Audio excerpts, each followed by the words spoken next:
What if I told you that the great northern sailors survived harsh winters without complex heating systems? The secret to their survival was not magic, but a remarkable understanding of the laws of physics and nature. The longhouse of the Vikings was built not simply as a shelter from the elements, but as a complex engineering mechanism for conserving energy. The location for construction was chosen taking into account the direction of the prevailing winds and the terrain.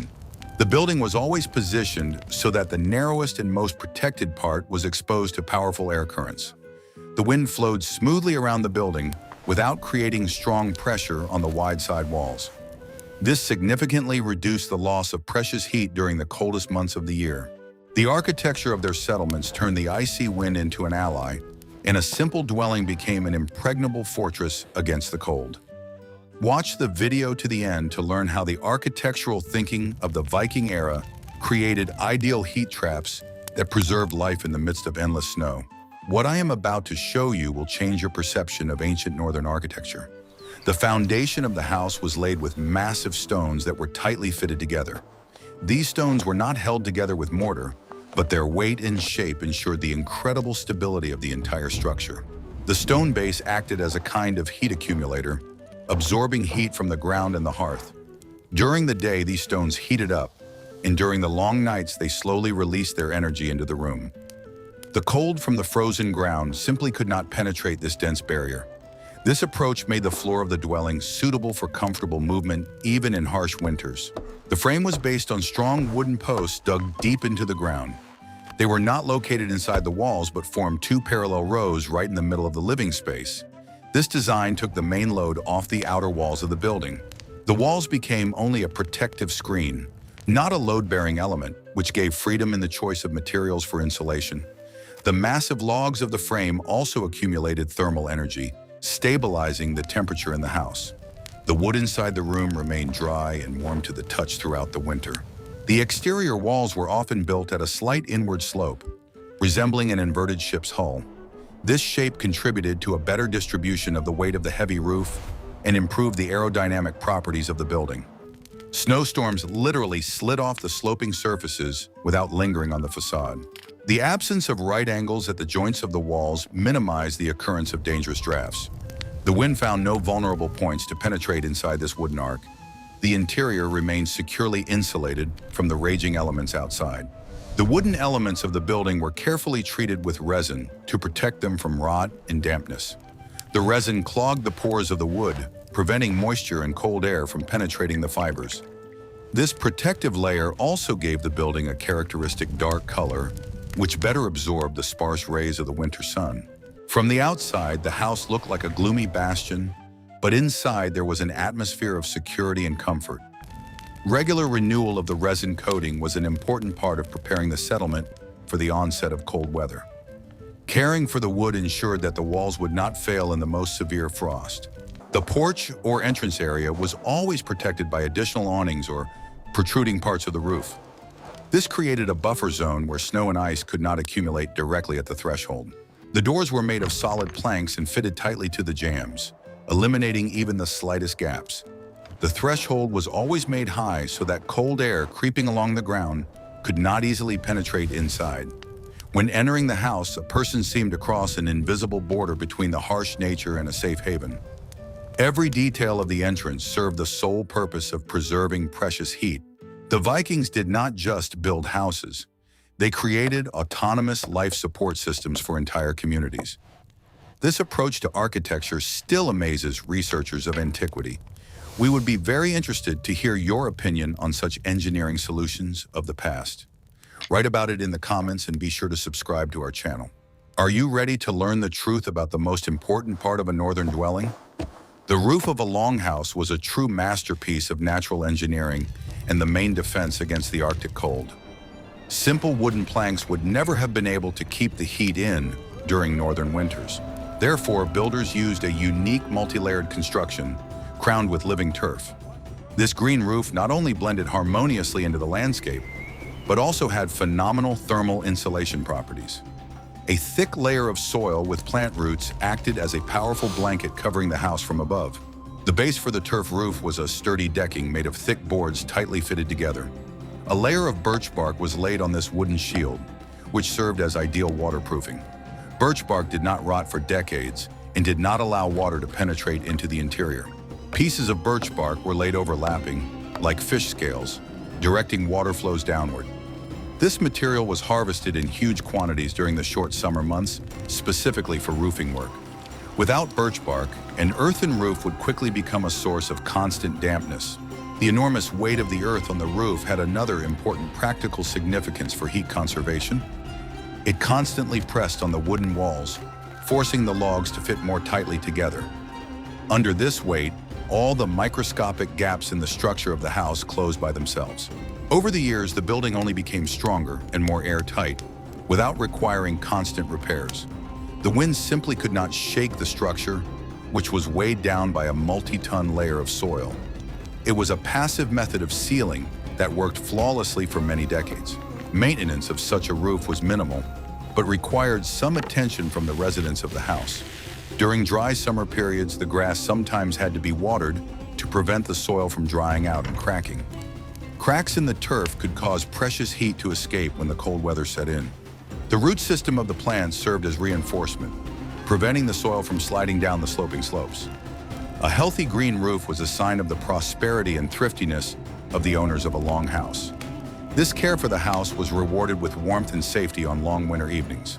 Today, architects around the world are returning to the idea of green roofs to improve the energy efficiency of buildings. The technology, developed by Scandinavian builders 1,000 years ago, has proven to be incredibly relevant and effective.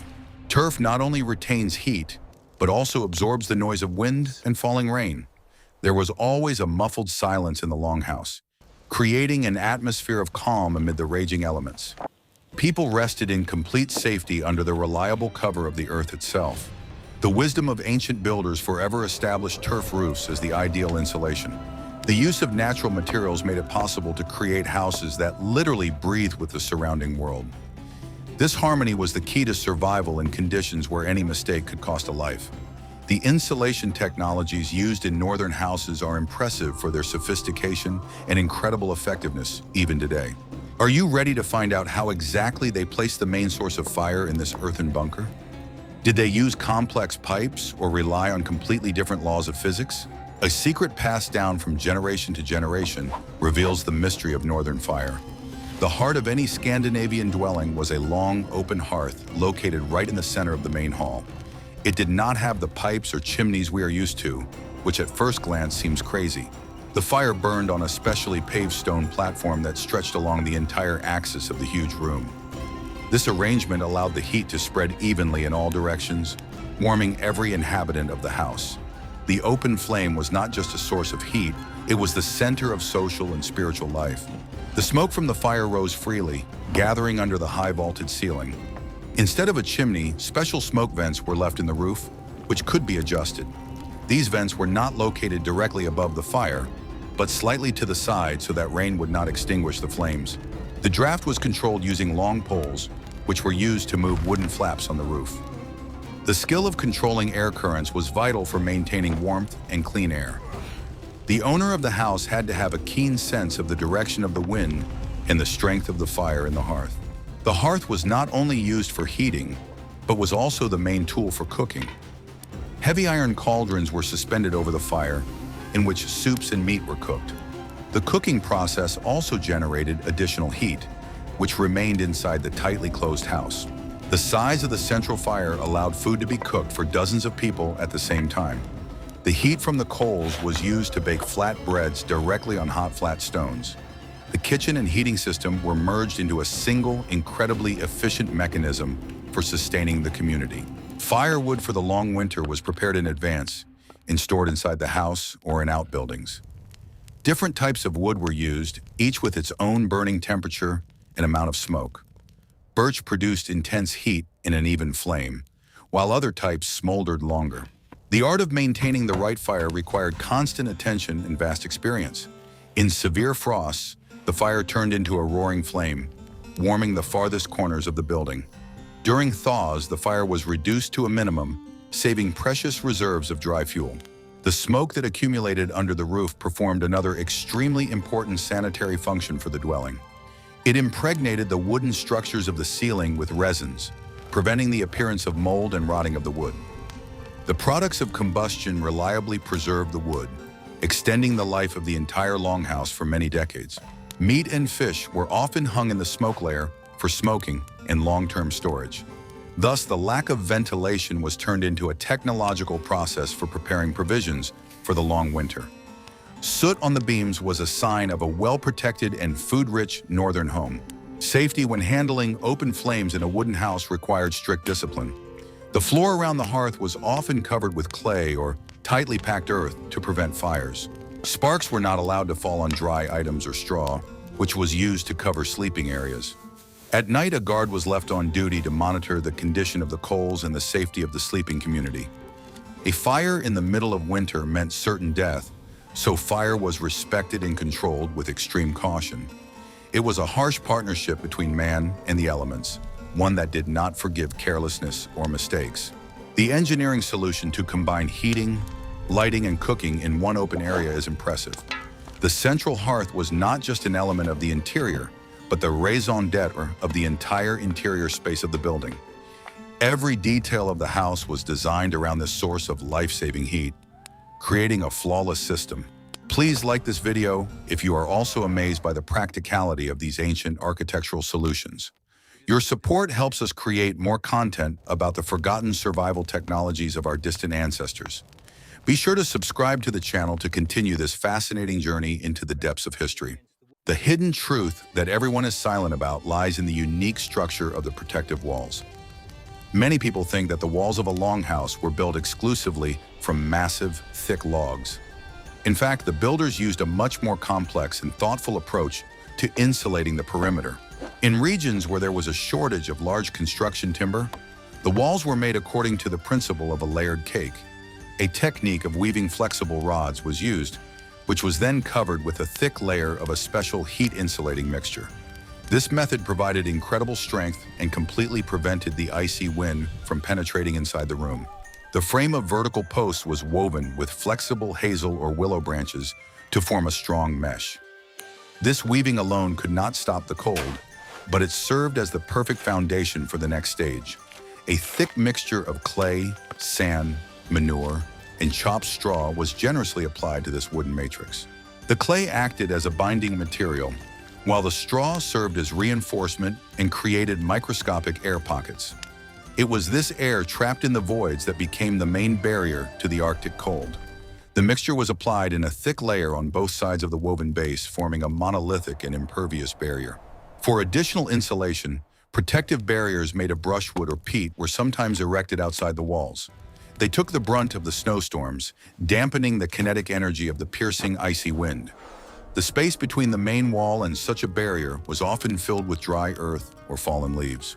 This additional insulation turned the house into a real thermos, completely insensitive to external temperature changes. The harsher the winter, the thicker and more reliable these additional external protective layers became. The inhabitants constantly improved the defense of their homes against the relentless attacks of the fierce northern nature. The interior surfaces of the walls were also specially treated to maximize the retention of heat energy from the hearth. They were often hung with thick woven carpets or skins, creating another barrier to cold air. These draperies not only decorated the austere interior, but also dampened the echo in the huge empty hall. The air gap between the carpet and the log acted as an additional, highly effective layer of insulation. In addition, touching the carpet or fur with your back was much more pleasant than the cold wooden or clay surface. The house took on the characteristics of a cozy nest, safely hidden from the fury of the outside world. The combination of different materials produced a stunning, synergistic effect that exceeded the expectations of each individual component. The walls breathed, removing excess moisture to the outside, while reliably blocking the penetration of cold inside. This natural climate control prevented the appearance of dampness, which was much more dangerous than the strongest frost. The dry air was easily heated by a central hearth, requiring minimal expenditure of precious wood fuel. The technology of multi-layer insulation proved its incredible effectiveness over many harsh centuries. This knowledge was passed down from masters to apprentices, ensuring the survival of northern peoples in the harshest conditions.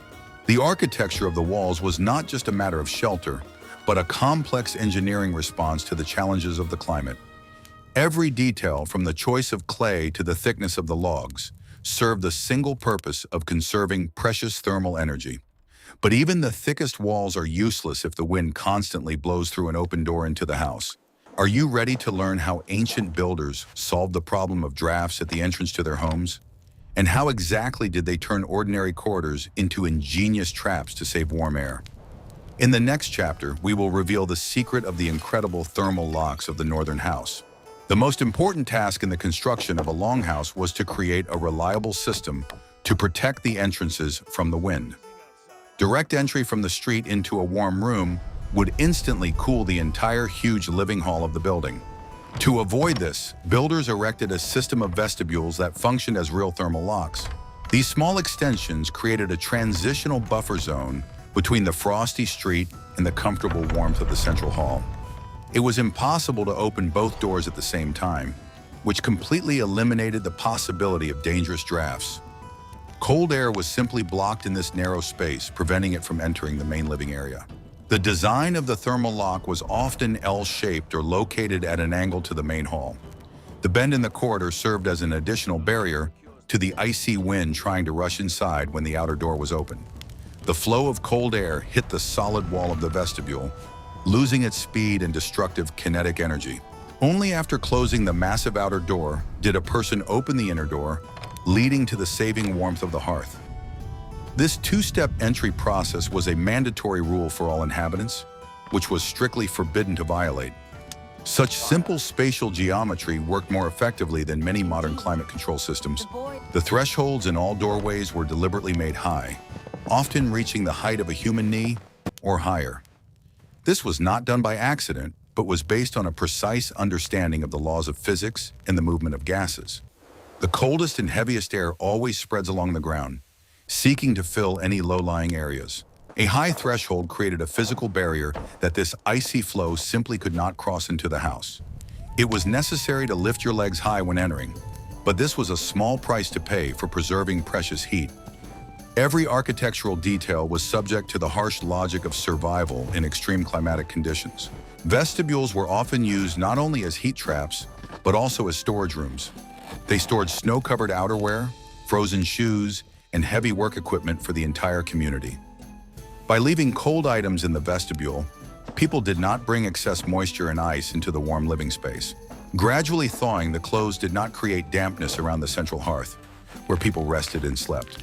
The temperature in the vestibule was always above zero, but significantly lower than in the main long hall. It was an ideal refrigerator for gradually defrosting supplies before cooking them over a fire. Sometimes thick leather curtains hung in front of the inner wooden door served as an additional vestibule. This heavy curtain had to be pulled aside to access the door handle and latch. The curtain created another, albeit small, air gap that prevented a sudden exchange of temperature masses. The geometry of the traps was calculated, taking into account the wind rows for the specific location of each longhouse. If the house stood on the open coast, the vestibules were made long, with several turns and blank walls. In more sheltered forest valleys, the entrance area could be simpler, but the principle of double doors was always retained. Builders did not use standard designs, adapting each building to the unique conditions of the harsh environment. The experience of constructing reliable entrances was passed down from father to son as the greatest value and guarantee of survival. A mistake in the design of the vestibule could cost the lives of the entire family during the particularly cold winter months. Even in modern, energy-efficient homes, the same physical laws of cold air, mass interception, are used. Ancient builders did not know complex formulas, but they had impeccable intuition and vast practical experience in survival.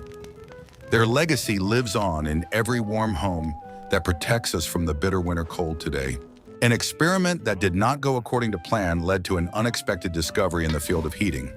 In addition to the hearth, the numerous and active inhabitants of the longhouse served as a source of heat. The biological heat of human bodies made a tremendous contribution to maintaining a stable and warm microclimate throughout the building. Between 30 and 50 people, representing several generations of the same family, could live under one huge roof. Each person constantly radiated thermal energy, which did not leave the confines of the well-insulated and enclosed space. Gathering together on long winter evenings, they became a powerful, collective, and completely free biological heater. The architecture of the house was specifically designed to bring people together in one large, wall-free space. Under normal conditions, a large area leads to rapid heat loss, but here, completely different physics were at work. The dense concentration of biological heat sources in the center of the hall created a stable temperature dome above the people. The absence of partitions allowed this heat to mix freely with the heat from the hearth, creating a comfortable living environment. A single person would freeze in such a huge house, but a large community easily maintained a positive temperature. Social cohesion was not just a cultural feature, but a physical mechanism for collective survival in winter. There was a clear layout of the interior space, distributing people into zones according to their status and needs. The warmest places near the central fire were always given to the elders, as well as the weak and sick members of the community. Strong and young warriors slept closer to the cold walls and entrances, creating a living shield for the rest. This hierarchy ensured that the most vulnerable members of the family would always be in absolute thermal comfort. The distribution of heat was a matter of fairness and rational use of common resources for the good of the whole clan. Caring for one another was expressed in simple physical actions to preserve and distribute heat properly. The air in the house circulated constantly due to the temperature difference between the hot hearth and the cooler edges of the hall. The heat from the animals rose, mixed with the heat from the fire and the people, and slowly descended along the walls. This natural convection flow created an even temperature distribution, eliminating the appearance of local areas of severe freezing in the corners.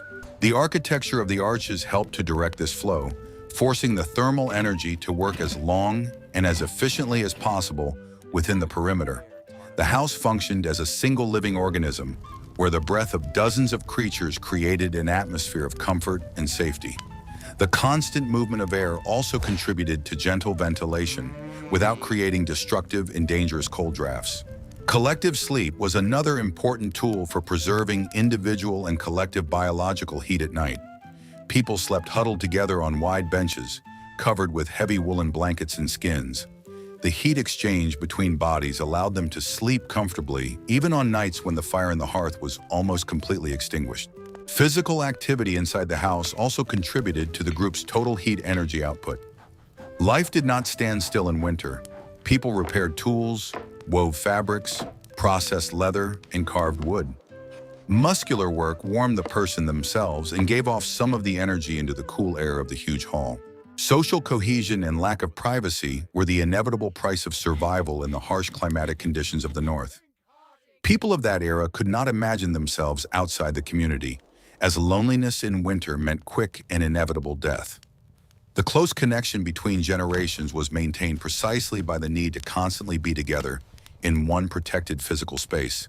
Biological heating proves that the most complex problems often have simple solutions provided by nature itself. The community functioned like an ideal battery, charging itself from food and giving off energy in the form of life-saving heat to the walls. In the next chapter, you will learn how they coped with this terrible weather with the help of personal equipment. Are you ready to discover the secrets of layered clothing that created an individual microclimate for each warrior? How exactly did coarse wool turn into impenetrable armor against the Arctic cold? Even inside a cool dwelling, individual protection from the cold inside the house was no less important than strong walls and a reliable multi-layered roof. The temperature in a longhouse rarely rose to a level comfortable for modern humans, often hovering on the edge of coolness. Therefore, the inhabitants constantly wore special multi-layered clothing that created a personal warm microclimate around each member of the community. The basis of this wardrobe was natural materials obtained through hard work: sheep's wool, linen, and thick animal skins. The right combination of these layers allowed the body temperature to remain stable regardless of how far a person was from the central hearth. Clothing was a kind of wearable home, protecting its owner from drafts while performing daily routine tasks. Closest to the body was always a shirt made of thin, soft linen, which absorbed natural moisture well. Linen felt nice against the skin and didn't cause irritation, unlike the rough, thick wool fabrics worn on top. This inner layer was super important for hygiene, keeping the body dry during hard physical work near a hot fire. Moist skin instantly gives off heat, so sweat removal was critical to prevent rapid hypothermia. Regular washing of linen shirts helped maintain cleanliness and prevented the spread of disease in the cramped quarters of a long wooden house. Clean and dry underwear was the first and most important line of defense against the ever-present cold air. Women traditionally wore long wool dresses over linen shirts, complementing the outfit with a thick apron with metal fasteners. The multi-layered nature of women's clothing created additional volume around the body, reliably blocking any loss of vital biological heat. The apron protected the main dress from sparks from the hearth and dirt during endless household chores related to cooking. On cool days, women threw warm woolen shawls over their shoulders, which could be quickly wrapped around them in a draft. These clothes did not restrict movement, allowing them to freely engage in weaving, cooking, and caring for the younger members of the community. Beauty and functionality merged together, creating a harmonious and incredibly practical image of a resident of the harsh north. The most important accessory in the wardrobe was a wide belt, which not only held tools but also served a thermoregulatory function. A tightly fastened belt blocked the movement of air under the clothing, preventing the warm layer from escaping through the collar. It held the multi-layered outfit in place on the body, turning it into an airtight suit for comfortable living in cold rooms. On the harshest nights, when the fire in the hearth died down, people used extra clothing for sleeping. Often these were spacious fur capes or cloaks, which they used as heavy and incredibly warm blankets. Animal fur, especially sheep and wolf fur, had unmatched heat retention properties, surpassing any modern synthetic alternatives. Weaving and sewing clothes was a continuous process that took up a significant part of the time of all women in the community. Each thread was spun by hand, and each fabric was created on vertical looms using heavy stone or clay weights. This colossal labor was aimed solely at providing every member of the family with reliable protection from the ever-present cold. The use of vegetable dyes made it possible to create clothes in bright colors: red, blue, yellow, and deep, rich green. These colors not only pleased the eye amid the white silence, but also carried a certain symbolic protection for the owner. Bright clothing lifted the spirits, helping to combat the winter blues caused by the long absence of direct sunlight. The equipment of the inhabitants of the North was the result of centuries of evolution and perfect adaptation to extreme environmental conditions. Each item of clothing performed a specific task in a complex system of individual and collective heat conservation. This clothing allowed people to remain active and productive, even when the nature outside seemed completely hostile. An understanding of the laws of heat exchange transformed coarse wool and leather into reliable armor that protected the spark of life. The lessons learned in creating the right multi-layered protection remain relevant for modern explorers of the coldest regions of the planet. The traditions of spinning and weaving laid the foundation for the successful expansion of northern peoples throughout the world. The surface that people walked on every day played a huge role in the overall heat conservation system of the dwelling. Longhouses never used solid wooden floors raised high above the ground on tall stilts or logs. Builders understood that the empty space under the boards would instantly fill with icy air, which would constantly cool the room from below. Instead, the floor was laid directly on tightly compacted soil, making maximum use of the natural geothermal heat capacity of the planet itself. The ground under the house never froze as hard as the open soil outside, maintaining a stable above-zero temperature. This earthen massif acted as a giant thermal cushion, smoothing out sharp temperature fluctuations during fierce blizzards. The process of preparing the earthen floor was laborious and required special attention to detail and soil composition. The upper loose layer of soil was removed down to the solid base to prevent the surface from settling in the future during active use. Then a layer of rich clay was poured in and carefully tamped down with heavy wooden mallets until it became monolithic, solid, and smooth like stone. The clay not only created a level surface for walking, but also served as an excellent waterproofing agent, preventing soil moisture from rising. A dry floor was essential for the health of the inhabitants and the preservation of the wooden elements of the huge elongated building. This base required constant maintenance, but provided incredible temperature stability within the perimeter of the massive wooden walls. Old, dirty straw from the floor was not thrown away, but used as valuable fertilizer for agricultural fields. It was replaced with a fresh, fragrant layer of dry grass, harvested during the short, warm summer months. This cycle of changing the floor covering ensured constant renewal of the insulating layer and removal of accumulated dust and moisture. In winter, when the supply of fresh straw was running low, spruce and pine branches with thick needles were used. The needles not only retained heat well, but also released essential oils that refreshed the air in the wooden house. The house was filled with the fresh scent of a coniferous forest, masking the smells of smoke, cooking, and the presence of many people. In the vestibules and entrance areas, the floor was often laid with rough boards or round wooden logs dug into the ground. The wood took the brunt of the snow and ice that people brought in on their shoes. Moisture was absorbed into the wood, preventing the entrance area from turning into a slippery and dirty mess of cold, wet clay.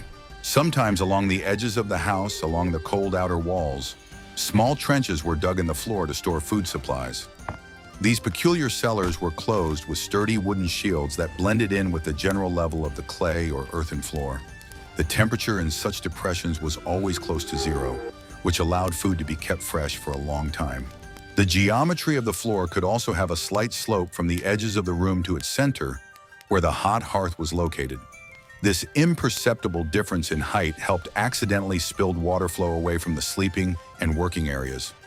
Moisture collected in the center, where it quickly evaporated under the constant heat of burning oak and birch logs. Studying these methods enriches our knowledge of environmentally friendly and energy-efficient construction, which is in high demand in today's world. The wisdom of ancient architects continues to amaze us with its stunning logic, simplicity, and absolute reliability.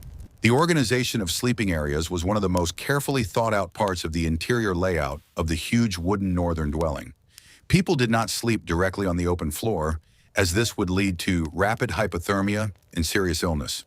Along the side walls of the long house, special built-in wooden platforms or benches were erected, raised above the level of the cold earthen floor. These platforms cut off the sleeping person from the descending currents of cold air and dampness that accumulated at the very bottom of the room. The height of the platforms was calculated so that a person would be in the optimal temperature zone, where the heat of the hearth mixed with fresh air.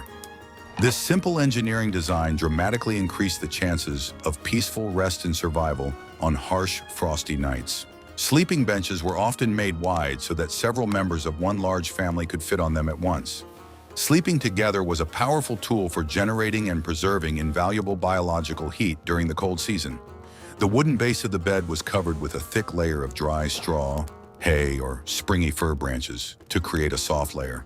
This organic mattress not only provided physical comfort for tired bodies, but also acted as an excellent layer of insulation.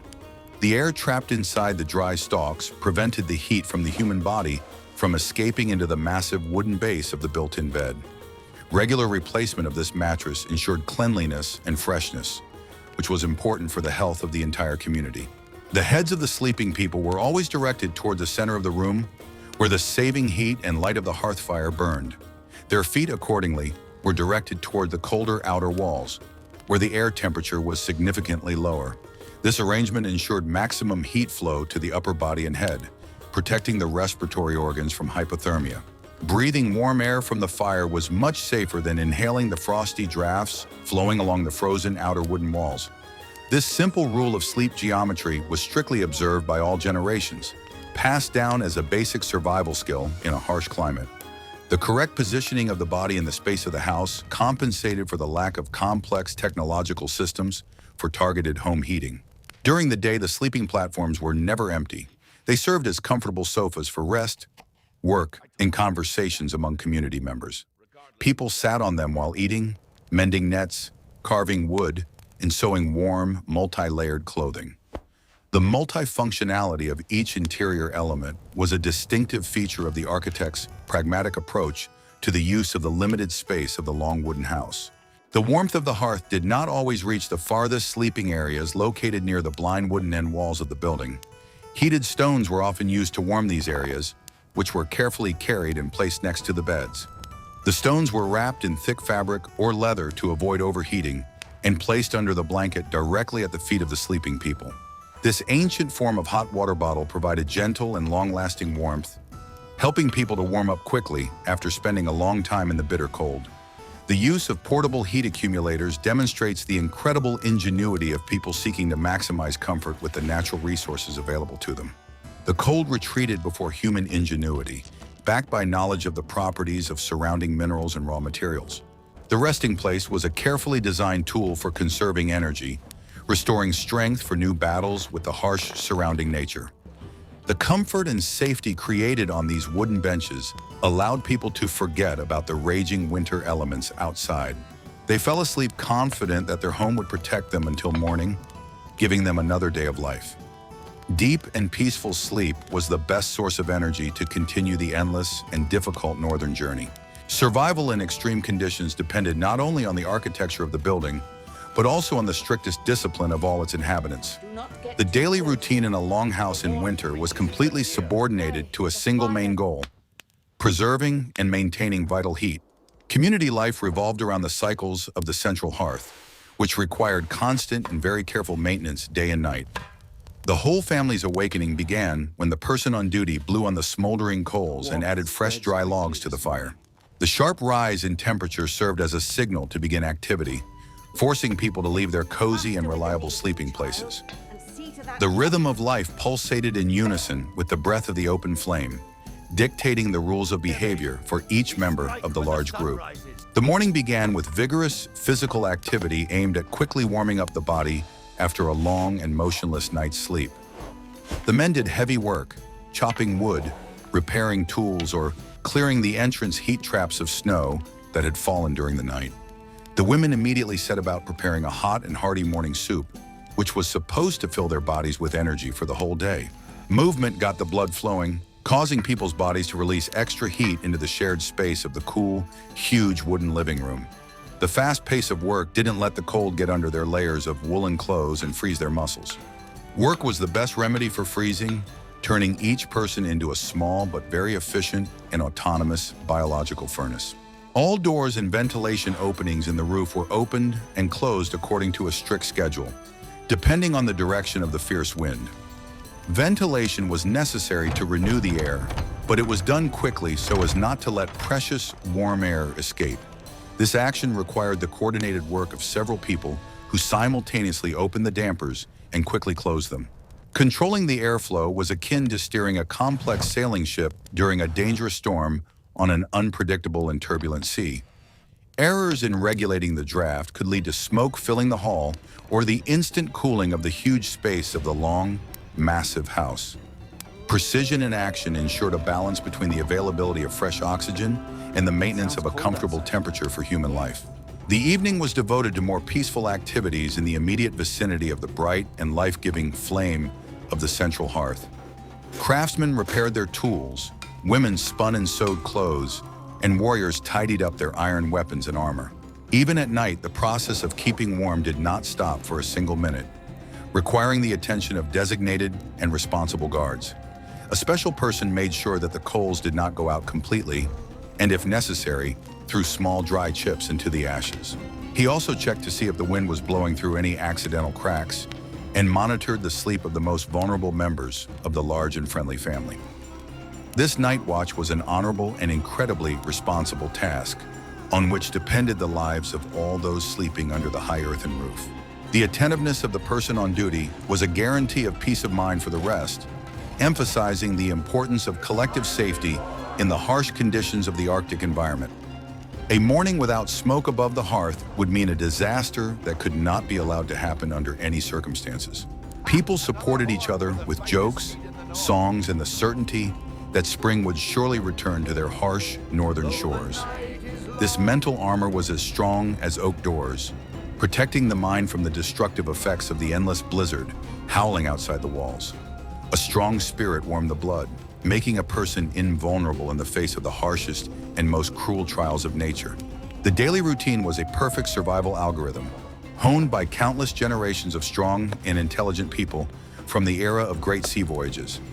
Every step, every action was imbued with deep meaning and aimed at conserving energy within the closed architectural wooden system. The combination of well-designed dwellings and iron discipline allowed the Vikings not only to survive, but also to thrive in the land of eternal ice. These principles of organizing life demonstrate the incredible power of the human mind, capable of adapting to any challenges posed by a hostile environment. The longhouse was a machine for survival, but it was the people living by strict rules that made this huge machine work flawlessly. The warmth of their hearths and hearts melted the ice of history, leaving us with a delightful legacy of ancient and wise engineering thought. The Vikings' survival technologies demonstrate the incredible power of human intelligence and its ability to conquer the harshest of nature. Their longhouses were not just shelters, but complex engineering systems where architecture, physics, and discipline merged into a single mechanism. Which of these architectural tricks from the Viking era do you think has had the greatest impact on modern, energy-efficient construction? Share your opinion in the comments and don't forget to subscribe to our channel so you don't miss out on new exciting historical investigations.